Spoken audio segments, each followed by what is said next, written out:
बावनकुळ्या, अरे बाप, मराठ्यांचा वाटोळ करतो प्राणी. तुम्ही ती बाहुबली पिक्चर बघितलेला? त्याच्यात एक कल्की आहे बघा, कल्की.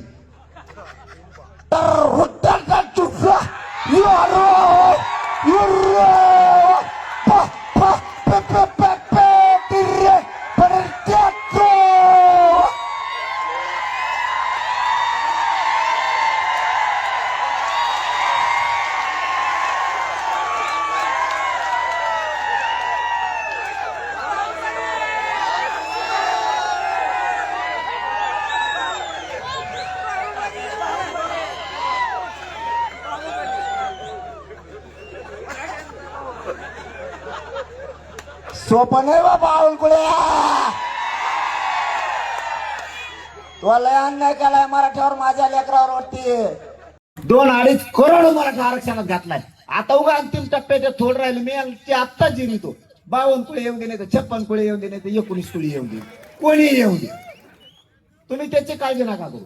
मी पण काहीतरी आहे, हे सरकारला पण माहिती. मी पण एवढं सोपा नाहीये हे त्यांना पण माहिती. कारण माणसं कोत असल्याशिवाय माणसं अंगावर घेत नाही कधी. मी माझे पाठ नाही थोपटून घेत. मला यांचं सगळं माहिती आहे. बावनकुळ्याचं इतकं गबाळ आलंय माझ्याकडे आता 2 दिवसात. त्यांनी काय काय केलंय, कसं केलंय, कुंकड हाणले, गबाळ हाणलंय, कसं हाणलंय, प्रोटोकॉल म्हणजे काय, प्रोटोकॉल म्हणल्यावर किती द्यावं लागते, नाही म्हणल्यावर काय करावं लागतं, त्याच्याच जवळच्या लोकांनी दिले.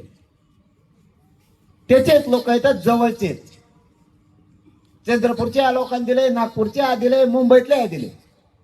आणखीन पण वेळ गेली नाही. मी बावनकुळे आणखीन डाव टाकला नाही. तोही चूक तू सुधारून घे. माझ्या गरीब मराठ्यावर अन्याय करू नको. जातीवाद आणि तू जातीवादी हे शिक्का तुला लागू देऊ नको. तू जर प्रमाणपत्र रद्द केलेले ते पुन्हा दिले, आमची झालेली चूक, तू केलेली चूक जर सुधारली, तो आमचा काही संबंध नाही. मला हे राजकारणाशी काय देणं घेणं. आणि मराठ्यांना शेवटचं सांगतो, तुम्ही कोणत्या पक्षात राहा, मी तुम्हाला पक्षाचं काम करू नका म्हणणार नाही. पण जातीवर वेळ आल्यावर अगोदर जातीचं काम, नंतर पक्ष. कारण जात ही आपली बाप आहे, नेता आणि पक्ष आपला बाप नाही. त्यामुळे सगळ्यांनी जातीच्या पाठीशी उभा राहा आणि ताकदीने सगळ्यांनी शांततेत अंतर्गत लिहा. तुम्ही खूप संख्येने जमलात त्याबद्दल तुमचं पुन्हा एकदा मनापासून